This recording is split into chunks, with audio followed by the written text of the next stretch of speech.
from Bet's Makes, and today we are going to be doing some basic labels, and these are going to be made with a dry erase. So let me just move these out of the way. So these are shelf labels with a dry erase material that comes from Cricut. This is a fairly new material. I've cut a few of them out here. They're rather large, probably larger than we need, but it was a lot of fun. And as you can see, I have written with the dry erase markers. So you need some dry erase markers in order to write on them. And then you can just take a tissue paper and wipe them clean and then go ahead and write another name. So these go on shelves, on to any material that you want. You could put it on your maker and write little notes to yourself. But it is dry erase and it is removable. I've been able to remove them from a couple of locations. So let's get over to Design Space and let's start working with this dry erase material. So here we are in Design Space, and of course we're going to do our shelf labels with a dry erase material. Let me just turn off the text and put my grid lines back on. And I'm going to check on uploads for some items that we can use for shelf labels that will be absolutely perfect for what we want to do. As you can see, we've got a number of things that we have available to us here, so I'm just going to scroll through and see if I've got anything that would work for shelf labels, and then we're going to cut those labels out on I'll call it a dry erase material, and the material we're going to use in this project is called dry erase vinyl, and it's from Cricut. So that's what we're going to be using. I do have a file that I will share with you, and it is called, just one second here, it's called Shelf Labels, and let's just insert that image. Looks like we have some nice little shelf labels available to us. Now some of them look pretty large, but we have all kinds of different shapes we can work with. So let's start by ungrouping these and then decide which ones we want to pick, because with the dry erase we don't want to put the words in ourselves. What we want to do is cut this out of the material and then decide what we want to write on them. We can make those erasable. So let's think about this a little bit. You want it to go on a shelf, so probably the square ones wouldn't work too well, so I'm just going to move that off to the side, and I'm going to turn it off because we're not going to use that one. This one probably won't work either, just clicking on the little eyeball here. So I know we'll probably use this one. That's a smaller one, and let's just make that a little bit bigger. Not too big, but a little bit bigger. And then we have the round ones, and I'm just going to cut out 4 for now because I find that we haven't really used this material before, so I really want to know how it's going to work before we do anything. And if we just cut out the 4 of them right now, we know that we're not going to waste any material. So we're going to go over here and we're going to save this, and I'm just going to call this dry erase vinyl labels, just so we know what it is. And I'm just going to put it under my August Makes for now so I can find it again. So just save it. I'll click on the little check mark here to remove that area. So we have saved it. So let's go over to Make It. I do have a Maker 3 that I'm using today, and this will be on the mat. We are not using any smart materials, so that looks pretty good on the mat. That's a good test. We're not wasting too much material here. So let's go continue. Sure, our machine is on. Yes, it is. Now I'm going to have to browse the materials because it should be in the list. So I'm just going to put dry erase in here and see what we get. And there is the dry erase vinyl. So click on done. And all it wants is the fine point blade in clamp B, and that's it. And we're going to go ahead and cut that, and then we'll put it back together. So now we're here at the demo table, and I'm going to open up this dry erase vinyl. I have a strong grip mat because I really want things to stay together, and then we're going to practice on doing some of the dry erase stuff with a couple of pens that I have. So I'm going to start with my scissors here, and I'm just going to open this up. I know there's probably got to be an easier way to do this, but I haven't found it yet.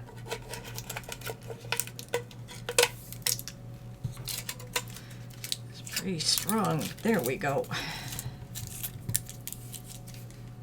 It's a really interesting material. It's something I have never worked with before, although being a university professor, I have used so many different whiteboards. Now I don't need those scraps right now, and it should have a tape right here. Just use the edge of my scissors and grab open that tape. That looks good. I'm going to save this for later. There should be another tape here. Yes, there is. And they're really hard to see sometimes, these extra tapes, especially on the white material. There it goes. All right, I'm just going to pull that off. Oh, this is really interesting material. Now, when we took a look at what we had on the mat, it looks like we only had about 7 inches that we need to worry about. So I'm going to just cut a piece about 7 inches long. Down to, I'll make it 8 just to be on the safe side. So I'm just going to give it a little crease here to know where I want to cut it. Now, it's probably an easier method on what you want to do here. This is approximately 8 inches for what I want. I will save my scraps with this for later, so let me just cut that one piece right off. And then I'm just going to tape this back together to make sure it doesn't fall apart.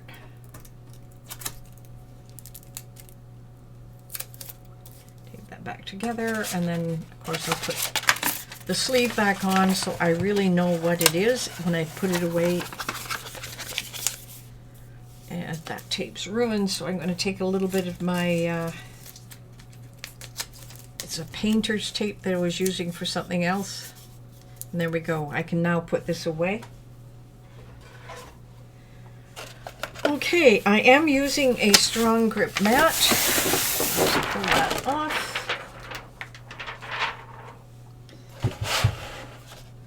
And I'm going to tape this down, but I'm going to just move my machine out of the way here for a second until we can have this nice and flat on the table. I am going to use a Brayer tool as well to make sure that it sticks. And it doesn't actually label this on the back, so you're going to need to keep that backing part of it. Now, when you're in a strong grip mat, sometimes it is really tough to get it going. So what I usually do is I just hold it up in the air and try to align it the best I can along one edge, and then bring it across the top of the next edge, and then bring it from this side down, and that seems to work really well. This is just a Brayer tool that I got at Michael's, and what it does is it just makes sure things are stuck to the mat. I don't need to use a painter's tape with this one, but I really want to make sure it sticks into place. Okay, so now we are ready to load. Just going to bring this a little closer. You have to make sure you have enough room at the back. So let's just load the mat.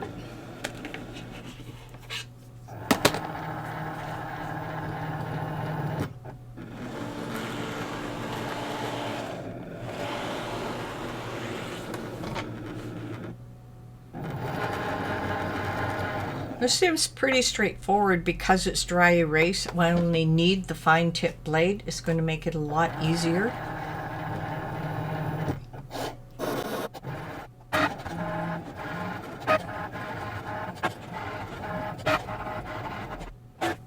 Okay, so we're going to unload our mat. I'm just going to move this to the back of my demo table here.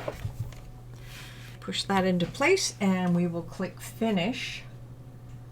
And that's just so that our Cricut knows that we've finished with this particular project.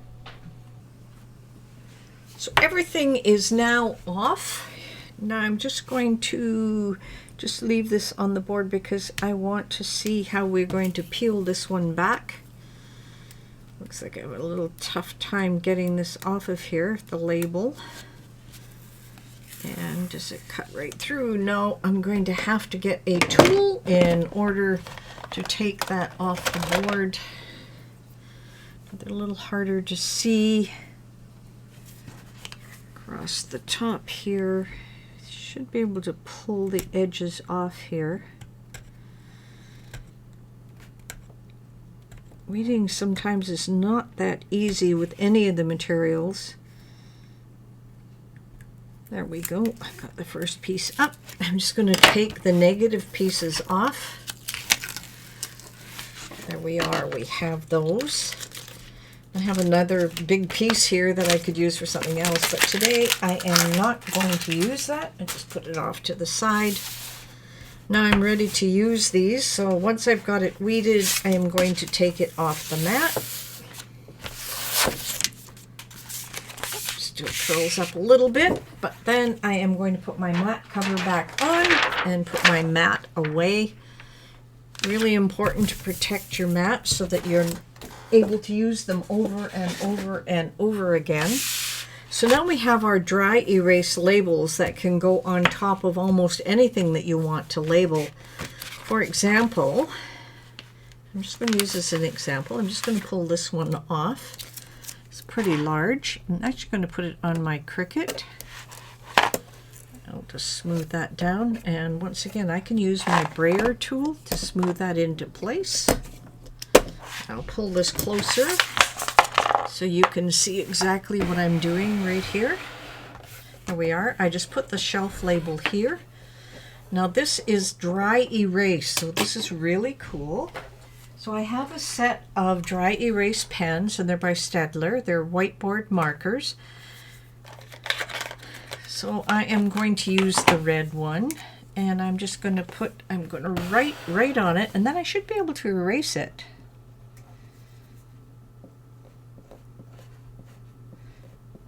Bets Maker.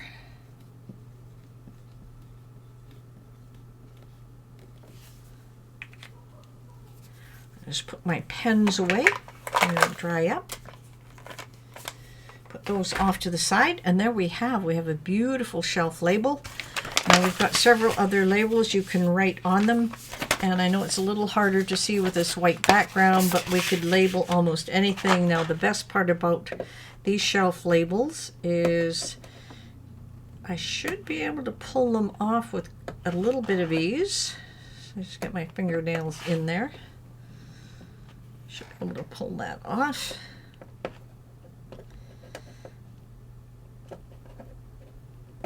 There we go. Now it's no problem pulling it right off, and then I can put it in another location. So I'm just going to put it right back on the backing here, and then I can erase it. As you can see, I just put my finger on it and it comes right off. So all you basically need to do is take a tissue, and you can take your writing right off, and then you can put in something else for each one of these labels. Just do this one in blue this time, so instead of Bets Maker, I can put Crafting Fun. And remember that everything here is temporary, so you don't have to worry about it if you write something wrong. It would be great on a menu card. I have a menu here that I could actually put some labels on as well. I could put menu, and then I could put these labels right on here. Let's just pull one of these off. Get this out of the way. So if I decided I wanted to write something different in each one of the days, I could just put this right on there and write on it, and then just keep changing it from day to day. So that's a lot of fun. Those are using labels that are on a dry erase vinyl. So I hope you had a lot of fun with this, and until next time, happy crafting.